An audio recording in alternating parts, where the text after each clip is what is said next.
This is Sound and Vision on KEXP. I'm Emily Fox. Insurrectionist, sexism, white supremacists. I'm fresher than death certificates waiting for penmanship. It's off the top since they're coming off the hip. I'm newer than the black friends you met since May 26. Toussaint Morrison is a New Orleans-born, Minneapolis-raised artist. He released an album earlier this year called The Very Best of Ricky and Jane. Ricky and Jane are his parents. I recently caught up with Morrison, and he talked about the activism his parents were involved in, how decades later he quit his job at a PBS station when he became involved in the protests following the death of George Floyd, and how George Floyd's murder in Minneapolis, followed by the death of Daunte Right in a North Minneapolis suburb, are reflected on this latest album. Crowds of us, even outnumbered, cause the price of my life weighs less than white comfort. Hit your peace of mind hotline with 911, and I'ma show them boys where the rest of the fire comes from.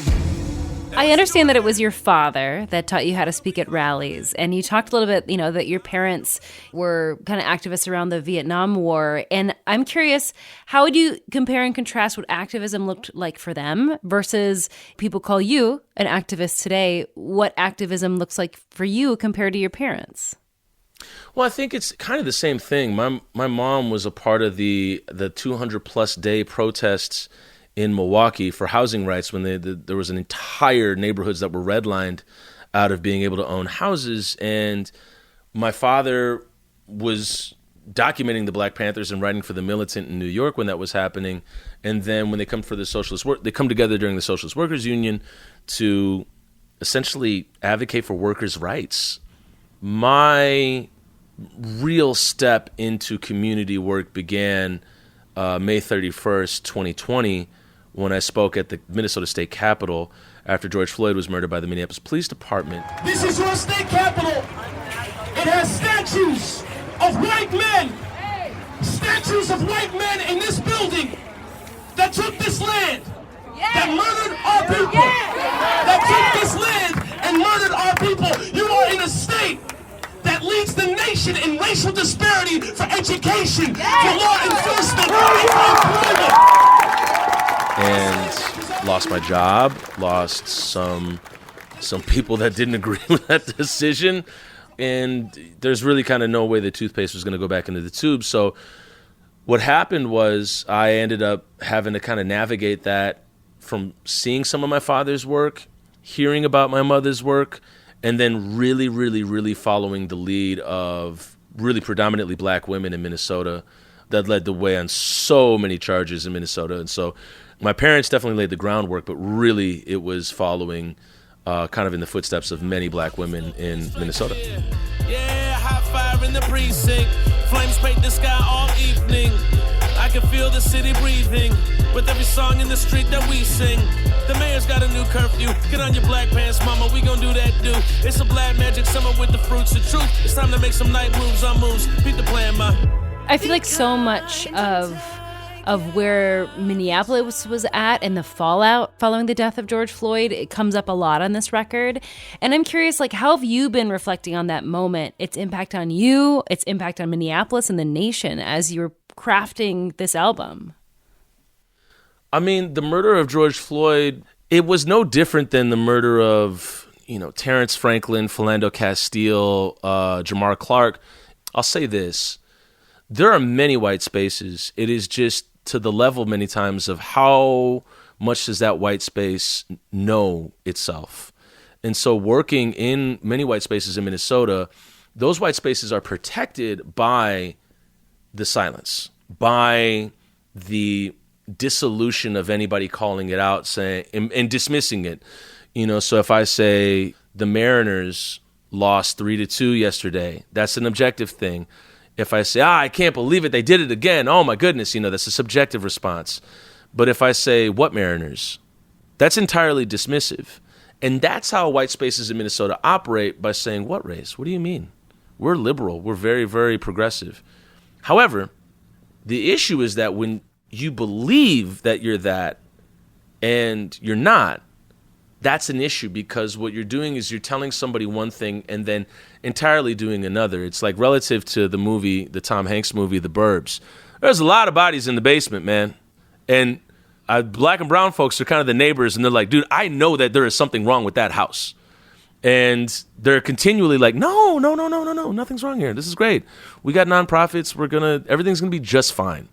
And then when you have the outright public lynching and murder of George Floyd, that didn't just happen in a vacuum. Derek Chauvin had killed several other people. He could have been relinquished to desk work by the mayor, Jacob Fry. He wasn't. He could have been relinquished to desk work by the chief at the time, Madara Arredondo, but he wasn't. There are a lot of things working towards protecting that kind of violence, racial violence, and thinking that it was going to be status quo. And even, mind you, Mike Freeman, the DA at the time, he didn't want to push forward as much as it got pushed forward right away. Bob Kroll, the president of the police union, said, I think we need to wait until all the information gets sorted out. These are things that we see right in front of us, Emily. And we know that it's bad. We know that this is awful, but we're being told it's something else. That's kind of the operative of Minnesota. And so in doing that, it's tough. It's tough to work in white spaces that are extremely resistant to even acknowledging themselves as a white space. And when that happens, you're going to have things like the murder of George Floyd. You can't fake it, pretend. Hatred and revenge. The third precinct, the flames and the names of black men. It's on film now, so what was they doing back then? It ain't about what you did, it's not about what you gonna do. It ain't about who, it's about what you answer to. So if you standing, hope you ain't standing still. Tonight we making moves, let's find out how many weren't filmed. Let's go. Sundown, lights out, might not come home. I feel like your song Night Game, really encompasses this reflection of what was happening in Minneapolis, also just across the nation, in 2020. Tell me more about the messages in this track, Night Game. Oh, so Night Game got created, or it got started. I started writing that after the murder of Daunte Right, young black man who was shot in Brooklyn Center. And the protests at that point were very different because there's a centralized space. We're going straight to the Brooklyn Center Police Department. And it was in April, so it was this funky... And that was 2021, right? 2021, yeah. And it was in April, so it was at this funky time when, the sun was going down early-ish, but not really.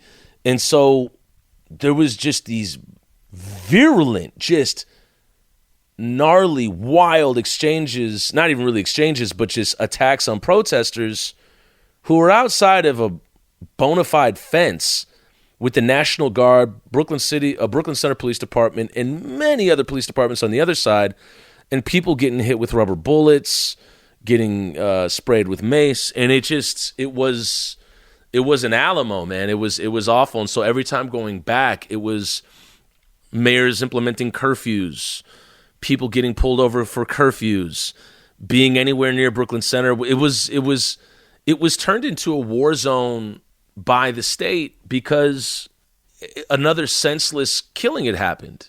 And it was by a 20-year vet, and Kim Potter. The whole issue was she thought she was reaching for her taser, but reached for a gun and shot this kid and killed him. And so you have this, again, inexcusable bout of state-sanctioned violence. For me, it wasn't in the violence. That the song is about the continuous resistance to the truth of it. And in trying to paint, these police departments as the victims as well. We're hurting too. And it's like, but how is that? And after the day that they killed the kid, the next day the chief of police pulls up a blue line flag outside of the police department. So these are acts of intentional acts. There's nothing here that's you're not selling me that you feel bad or we made a mistake. They don't even admit to the mistake. So it's how do you start writing and speaking to a situation that's going to encompass that? And so Night Game being as dark as it is, it's really about showing up every single night to a place where you could potentially, get killed. And also, it just was not a great situation in Brooklyn Center. It was always some story coming out that we need to calm down. One of the lines, if they want to take me out, Lord willing, it'll be on live stream, no accountability unless the whole world see. And that's a whole last stretch from the Limbs and Reacher Reed Richards. You've seen the video, but still don't get the whole picture. Live stream, no accountability unless the whole world see it. That's a whole last stretch for the limbs and reach to Reed Richards. You seen the video but still don't get the whole picture. You could show somebody what happened and they'll still argue with you. And in that moment, for me, that is optional ignorance. You're choosing to fight against what you're seeing in front of you. And now you're telling me I'm crazy. It's this dismissal. And so when the dismissal keeps happening, it's this gaslighting that you believe that your own reality isn't real.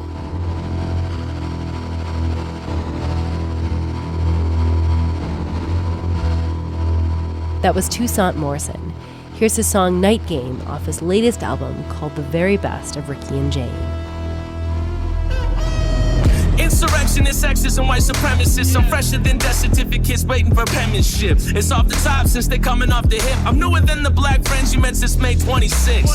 Cognitive dissonance, like the last level of Enter the Dragon. You fighting your reflection, there's no winner when the price of admission is your perception of innocence. The mayor's making six figures, it already figures in. They pimping, the system is vicious. They use the word affordable the same day they make a lynching. They use our money to pay the cops who kill us. They promise to paint gold over the road where they spill blood. I can't allow it, I'll smoke about it. I put your forest fire out before my city sees a cloud of it. Your fear runs deep, you drown from it. And deeper when you see us black and proud of it.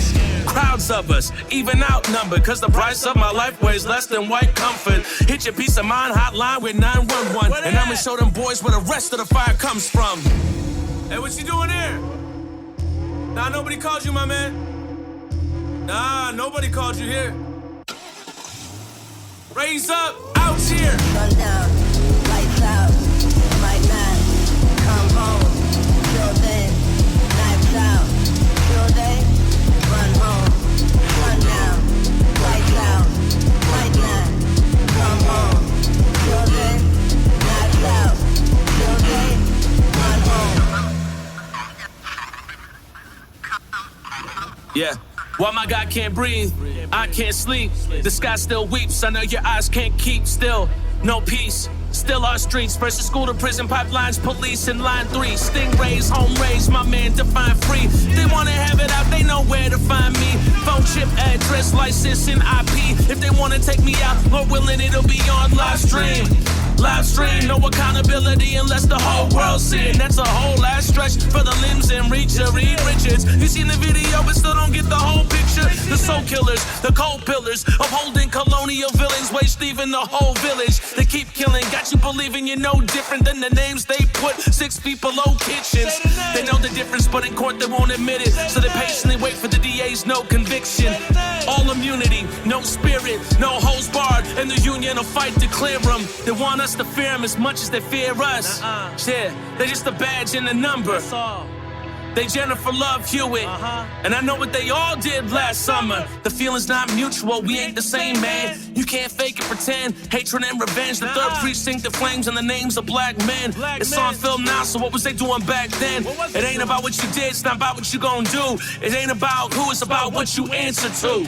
So if you standing, hope you ain't standing still. Tonight we making moves, let's find out how many weren't filmed. Let's go. Sun down, lights out, my man, come home. Till then, knives out. Till then, run home. Sun down, lights out, my man, come home. Till then, knives out. Till then, run home. That was Sound and Vision. Please take a moment to subscribe, rate, and review this podcast, and consider giving a one-time $20 donation to help support this show at kexp.org/sound. Thanks for listening.